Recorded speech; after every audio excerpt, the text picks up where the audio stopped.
Why has the issue of sadistic mass rape on British soil reared its ugly head once again, this time on the international front? There are many reasons, but one is fundamental. The increasingly desperate need in the West for a serious discussion about the perils of an unthinking and self-aggrandizing multiculturalism, a word that in itself is primarily cliched advertisement for the self-proclaimed admirable and wondrous tolerance of the progressive hypocrites on the left and right alike. It's time for us in the free world to look at human beings and their various cultures as they truly are, and not as the good thinkers wish and then so dangerously insist that they must be. This means laying out the stark reality not only of cultural differences, but of the proclivity of the worst of people who are very bad indeed to use religious affiliation as camouflage for their machinations. This is a temptation regarded by the ancients as paramount, the use of God's name in vain, which the confused assume merely means don't swear, but which truly means do not claim virtue when pursuing the lowest of selfish ends. This is the sin of the Pharisees as well, who literally became murderous when Christ called them on their hypocrisy. There's arguably no more widespread pathology of aim plaguing us in the developed world today, excepting perhaps that of pride. It's also the case that manipulators, those, for example, who cry victim at the drop of a hat, as well as outright criminals, are highly prone to cloak themselves in the guise of moral virtue. That's exactly what puts the most extreme con in the most exceptional of con men. Before we elaborate on that point, let's establish a few more basic and simultaneously indisputable facts. First, democracy is by no means the natural state of man and woman. The vast majority of countries around the world are barely countries at all in the modern Western sense of the word. They are instead far too often unproductive totalitarian hellholes run by thugs and inhabited in the main by the sort of people who either allow themselves to be ruled by the hedonistic and power mad, or who are so beaten down and corrupted themselves that they envision progress merely as the opportunity to rise and perpetuate the same crooked game, this time as victors. Let us, second, abandon the naive and idiot pretense that women are easily integrated as full and equal partners into functional and productive marriages, families, and states, and that such integration is also a default condition. Here's an alternative view, which, as in the case of religious and moral hypocrisy, is much more natural. In the absence of constant and disciplined, future and community-oriented socialization, sexual desire runs rampant, not least among young single men, along with all the other forms of present-focused, hedonistic and power-mad behavior. Hence the well-established association between the proclivity to rape and otherwise assault and more general criminal conduct. Self-centered immaturity is the rule, not civilized, self-disciplined conduct. The same can be said of foolishness as opposed to wisdom. Under the dominion of the immature, unprotected women are not only fair game, particularly when foreign, but responsible by the very fact of their unguarded status and self-evidently wicked attractiveness for whatever dire fate might befall them. This means not only the rape and sadistic abuse of said women, but their blaming and shaming for the provocative fact of their solitariness. This is the default defense and worldview of the worst of men. She was asking for it. A society where women can bring their talents to the table as independent, safe, and respected individuals requires, by contrast, certain stringent psychological and social preconditions. A widely shared view of the value of women as equal intrinsically to men. A police and justice system with genuine integrity. Material, and more specifically, hygienic standards associated only with industrialized societies. It also requires effective birth control, and the mores that allow or even encourage its use. These conditions are prohibitively difficult to meet. Furthermore, their existence is taken for granted at our extreme peril, with particularly severe ramifications for the poorly defended and female. None of these preconditions apply in the default oppressive authoritarian society, where intercourse of any sort between men and women is severely restricted and punished, and all forms of sexual psychopathology flourish in no small consequence. It is nonetheless from precisely such societies that much of the mass immigration that characterizes many Western countries occurs, and has for decades, in consequence of the idiot presumption that these mobile and often desperate people will bring with them none of the terrible presumptions and customs they are hypothetically fleeing. Consider, in that regard, the 195 countries that currently make up the world. A mere 24 of these are true Western democracies, characterized by respect for and existence of freedom, human rights, limited government, separation of church and state, and rule of law. That's 1 in 8, or 12%. That alone proves that such rule-governed, classically liberal democracy is the exception, strongly indicating at the same time that the absence of democratic attitude and social order, rather than its presence, must be assumed as the default. The naive and reflexively self-aggrandizing Westerner, striving above all to consider him or herself in the best possible light, proclaims instead that deep in the chest of every oppressed person beats a heart longing for responsible freedom.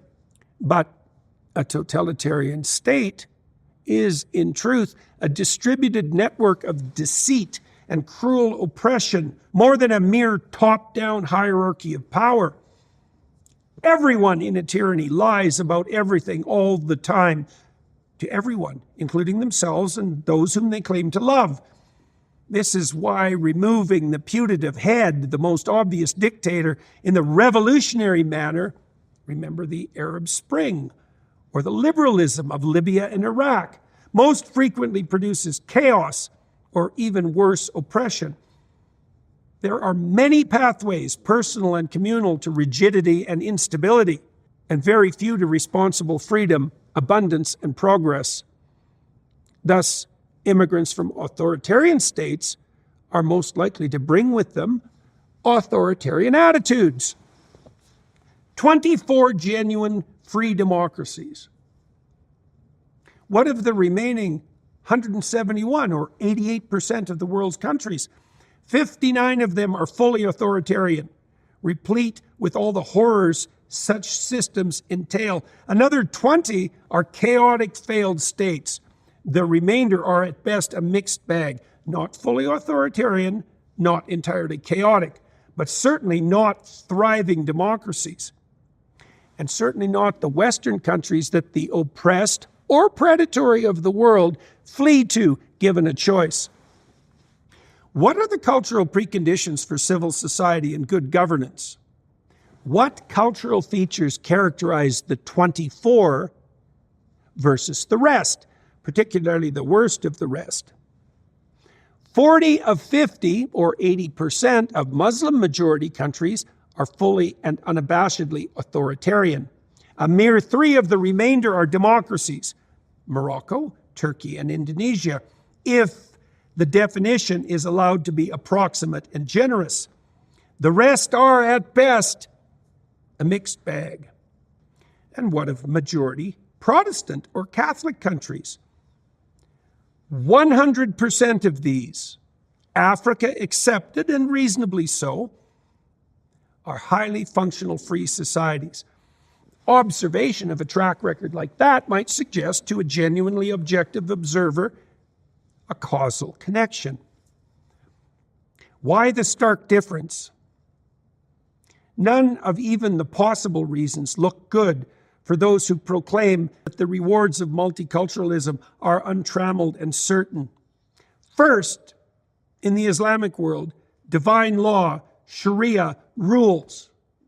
And it is indisputably the case that the more fundamentalist accounts of Sharia, and potentially all accounts, don't mesh easily with the democratic idea of man-made laws subject to change and improvement by consensual and voluntary agreement. For Islamist supremacists, God's law, by their interpretation of course, is regarded as immutable and superordinate to any human legislation. Does this presumption not stand in virtually absolute opposition to a foundational democratic idea, the sovereignty of the people? Some might argue that shura, the Islamic principle of consultation, is akin to democracy. However, akin to is by no means identical with, and such differences matter in the case of fundamental principles, and they matter a lot. Shura is traditionally a consultation among a select group of Islamic scholars or leaders, and not an electoral process involving universal suffrage.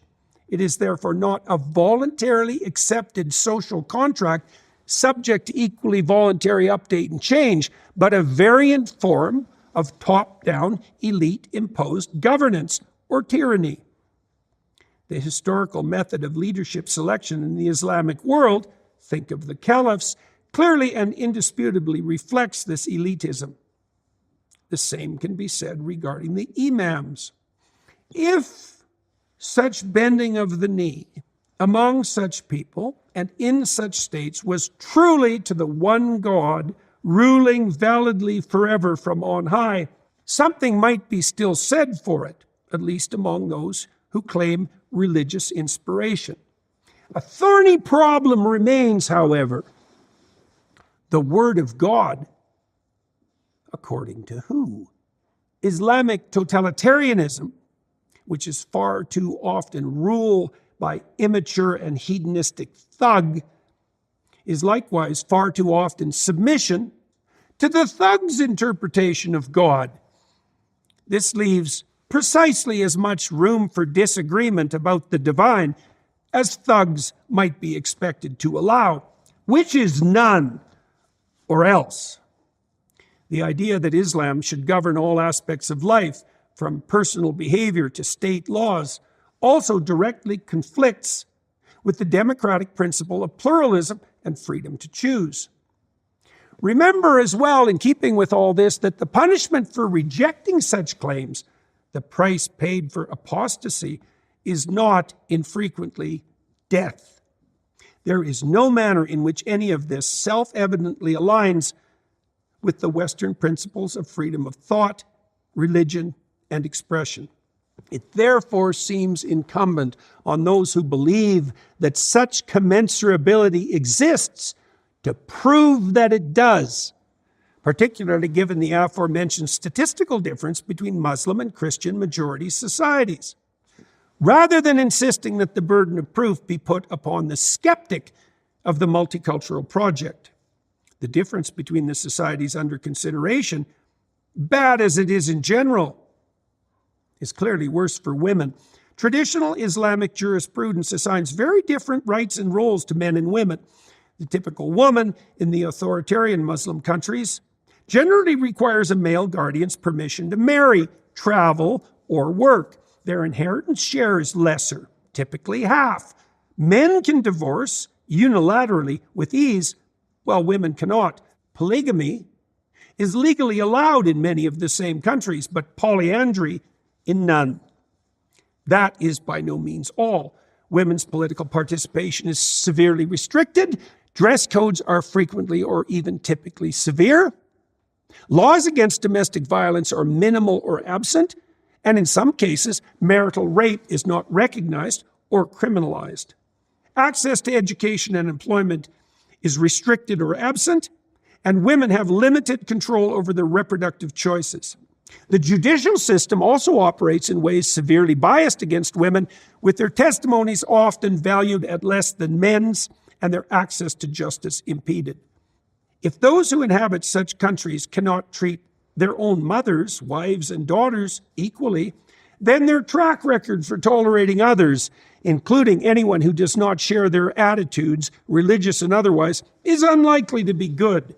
The rape gangs point to this terrible fact. The testimony from the trials indicates a common and obvious disregard, to put it mildly, for the women concerned. Why? Are we to assume that no cultural reasons whatsoever are relevant? Is the possibility that claimed religious belief is involved, however false that claim might be, is simply to be taken off the table? What explanations are then left? The culpability of host society and victim?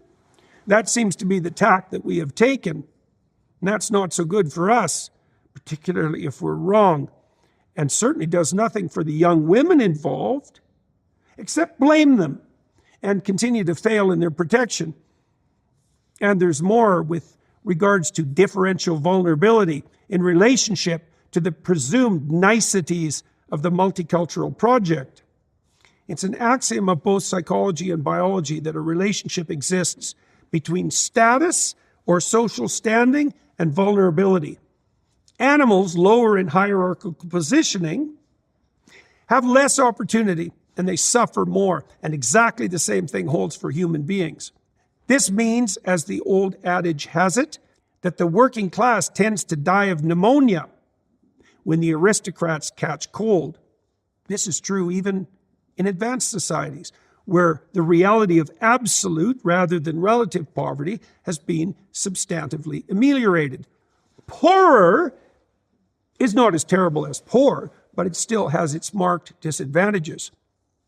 This means not only that political and cultural elites can flaunt and advertise their admirably open-minded cosmopolitan tolerance while remaining protected from the worst aspects of the policies they facilitated, but that the burden of their self-serving error will fall squarely on the working class, and more specifically on the most vulnerable among them. These would be, as they always have been, unprotected adolescent females. We have not even allowed ourselves to know the full scale of the disaster that has befallen such girls. How many have fallen prey to the depredations of the rapists? Is it 250,000, a half, or the full Monty? How many cumulative acts of rape have occurred? We won't allow ourselves to know within an order of magnitude. And what of those who have fallen victim? Well, first they were raped brutally, then they were pilloried or even arrested for their hypothetically disorderly behavior. Then they were told to remain silent for the sake of a social cohesion that doesn't truly exist, and gaslit when they dared to speak, and all at the hands of those directly charged with their protection. And all the while, the progressives wrung their God-forsaken hands about Islamophobia, that term for cowards, collaborators, and fools, and hate speech, that term for those who hate speech. Actual hate, manifested in sadistic and racially motivated gang rape, that was fine, as long as nobody talked about it. The message to working class Brits: know your place and take your punishment, in the most brutal and concrete possible way. The rapes themselves were sickening, brutal, sadistic, low, and criminal. The cover-up, cowardly, hypocritical, and unforgivable. All of it, in a word, evil, of the personal and institutional kind. Hence the admittedly, unfortunately delayed, but fully justified international outrage. Consider in this regard the plight of one true spokesman for those virginal sacrifices, the hypothetically nefarious and now internationally notorious Tommy Robinson. he is admittedly no angel. That primarily class difference in conduct certainly doesn't seem to matter when the virtuous left is agitating for the economically oppressed, when its existence is so demonstratively attributed to the injustice of the system rather than the criminality of the perpetrator. But it sure draws attention and condemnation from the same good-thinking people when a working-class bloke dares to speak. Who the hell do we require as a spokesman under such circumstances? Perhaps it is only the monsters, or at least those with the capacity for monstrousness, who have the spirit to speak when convention becomes complicit. And remember, not only did Mr. Robinson stand up to the mad and dangerous rape gang criminals at the risk of his own skin, but also to their middle and upper class protectors and stooges. He did this despite his own unprivileged socioeconomic status. He did this while being pilloried constantly as at least the first approximation of a Nazi by anyone who mattered. Who else did even a fraction as well? Let he who is without sin, therefore, cast the first stone. In a recent podcast with Winston Marshall, Nigel Farage, leader of the increasingly popular Reform Party, indicated that the majority of British Muslims might well be more concerned about the rape crisis than the typical non-Muslim citizen of the Fair Isle, not least because of the rising tide of anti-Islam sentiment stirred up by the scandal. Mr. Marshall pushed back on this presumption of majority moderate Muslim stance. He referred to a Henry Jackson poll indicating that 75% of British Muslims did not believe that Hamas committed rape on October 7th. Half agreed, furthermore, that Jews have too much power in the UK. According to that same March 2024 poll, that attitude extended to the influence of Israel and Jews more generally on American foreign policy. Slightly more than three-quarters held a positive view of Hamas. Ominously enough, while 40% believed that MPs on the Israel side of the Israel-Palestine debate should be removed from office. A majority also wanted room set aside for public prayer in non-religious places, compulsory use of halal food in all schools and hospitals, and legal restriction against displaying a picture of Muhammad. Two additional majority-held opinions stood out starkly. 77% believed it would be desirable to have Islam declared as the national religion, with an equivalent proportion expressing support for the establishment of Sharia law across the UK. This, of course, begs a crucial question, apart from shedding doubt on the presumption of a moderate majority. Why did the immigrants in question leave the countries where such policies are already in place? The answer to that is straightforward. Many believe the West can only be improved by the imposition of Muslim practices. After all, the UK, like so much of the rest of what was once Christendom, has declared itself structurally racist, unjust, and colonialist. Our security and wealth is deemed by the same accusers a consequence of nothing but theft and oppression. Corrupt, unproductive, poverty-stricken authoritarian societies are the result of foreign tyrannies imposed upon them, or so the story goes, instead of the fault of themselves, the states in question, or the reigning culture or religion. We can blame the radical postmodern neo-Marxists and their dismal and resentful leftist ancestors for laying the groundwork for that set of evasions and rationalizations. That attribution does not ameliorate the associated danger of the views, however. During the Marshall discussion, Farage himself noted that approximately a quarter of young Muslim men believe that jihad is acceptable, undermining his own argument with regard to the tolerance of the people in question. He concluded with this rather dire prognostication. We have a Muslim population growing by 75% every decade. If we alienate the whole of Islam, we will lose by 2050. Goodness knows what kind of terrible state we will be in. It is difficult to interpret this as anything but a warning and worse, capitulation. Perhaps it was for such reasons that Elon Musk so publicly withdrew the support that he had very recently been offering to the leader of the Reform Party, although there have been more recently signs of a stiffening of Farage's position and a corresponding rapprochement on the part of the world's foremost industrialist. We might also observe with equal pessimism that the objections from the international community to the mass rape scandal in the UK is not coming in the main from moderate Muslims from within the UK itself or from hypothetically moderate Muslim countries, but from other Western democracies. Surely it is incumbent on those within the Islamic world who claim no causal association between the tenets of the Mohammedan faith and the wretched treatment of women at the hands of the brutes to forthrightly indicate that such behavior is not only utterly unacceptable, but absolutely at odds with the faith.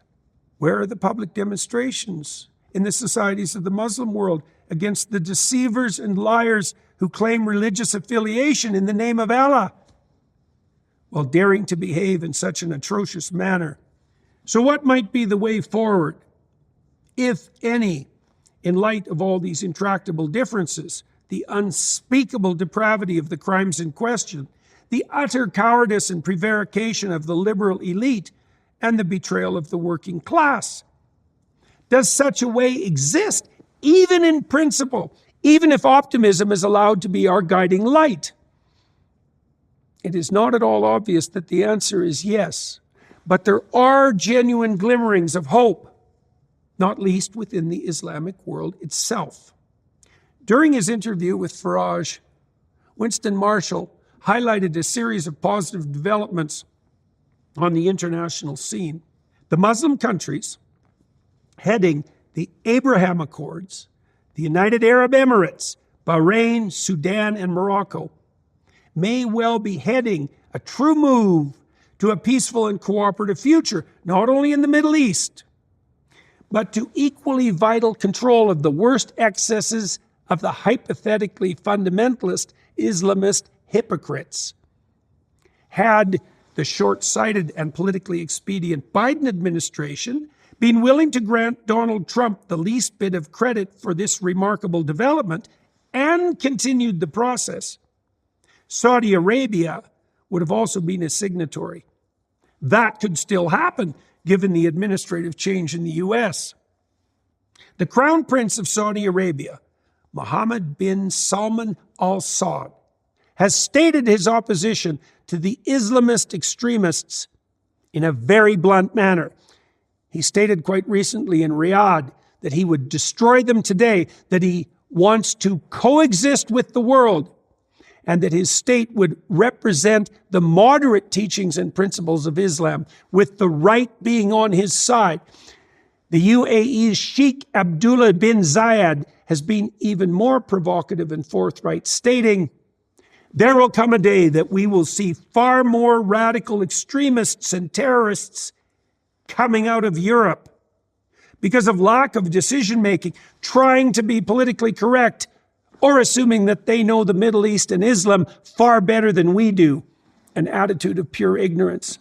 This means that there are leaders within the Islamic community itself, not without influence, seeking to diversify and modernize their respective states, who are already more willing than their Western counterparts, both to admit to the existence of the psychopathic manipulators cloaking themselves in the guise of pure religious Islamic fundamentalism, and to exercise severe control over their machinations.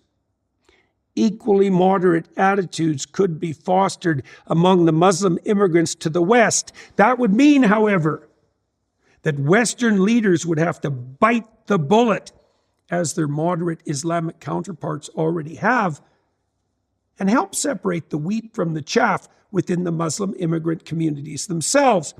This will be of great and true benefit not only to the moderates within those enclaves, but to those Westerners called upon to share cultural, economic, and social space with them. That would be the working class. as well as to the moderate Islamic world internationally, whose leaders are endeavoring to do the same thing. This would mean justly and courageously identifying, pursuing, and incarcerating or deporting the bad actors. This would mean applying the law of the land to the presumably oppressed and victimized newcomers, precisely as it is applied to citizens of longer standing. This would mean firmly and unapologetically noting where Western traditions, legal and otherwise, clash with the axioms of authoritarian intolerance. This would mean withstanding the accusations of Islamophobia, far-right affiliation, and the associated risk of reputation destruction, demolition of career, and general cancellation that the leftist revolutionaries and the cowards and appeasers of the right are so happily willing to inflict. This would also mean, finally, publicly admitting to the mass rape of hundreds of thousands of British girls, the investigation of the causes of such atrocious behavior, and the meting out of severe and certain punishment, not only to the perpetrators, who are truly beyond the pale and must be treated as such, but to the enablers and allies who turned a blind ear for their ease and their reputation when called upon to open their eyes, speak their piece truthfully, and defend their less fortunate compatriots. This is a terrible pathway forward, made palatable perhaps not only by the even more intolerable fact of the alternative: capitulation to the worst of men, cloaking themselves in the guise of the divine, swearing enmity to the West and to free women, posing true danger to the poor and marginalized, and threatening not only the free societies of the world, but those who are striving toward freedom within the many countries who remain unsustainably repressive and authoritarian. When conscience calls upon us to speak, silence is a sin. God swore to Abraham that he would spare the evil cities of Sodom and Gomorrah if only 10 good men could be found. If the eternally threatened metropolis is to survive, therefore, each of us is called upon to be one of those 10. It has been said that the truth will set us free, although there is no accompanying promise that such freedom will come without cost. But the hell that the lie engenders, and this includes the lie of the complicit and silent, is more intolerable and lasting than whatever trials emerge in consequence of honest discussion, negotiation, and confrontation. We cannot make peace by pretending that it is already here, when it is clearly not, particularly not when evil is obviously afoot. If we are going to continue the multicultural experiment, which is in part an experiment in how to make peace in the broader international world, we will have to accept responsibility for dealing with the evil of diversity as well as the good. This means standing up for what is right, even when the perpetrators of malevolence and crime are members of communities deemed oppressed for whatever reasons by the purposefully naive, holier-than-thou enemies of the free, productive, and well-worth-preserving West. We need to drop our naive belief in the untrammeled goodness of diversity and multiculturalism. We need to respond maturely and with discernment to the true complexities of religious, racial, and ethnic difference, which offer promise and danger in at least equal measures. We need to admit to the scale of the mass sadistic rape catastrophe and thoroughly examine its causes. We need to document the reality of the complicit behavior of those deemed protectors of the innocent and to hold them to account for their appalling failure. We need, as alluded to previously, a frank and unflinching discussion nationally as well as internationally about how to identify the criminals shrouding themselves in the guise of Islam, separate them from those who want harmony and peace, and stop them dead in their tracks. We need, finally, and above all, to stop raising our moral stature falsely by lying and prevaricating while sacrificing others to our pretension. The alternative is grim indeed, and not only for the traditional inhabitants of the UK specifically and the West more generally, but to all those within the Muslim world who could and would move forward to the enlightened freedom of attitude and action that makes the West the destination of choice for the truly downtrodden and dispossessed of the world.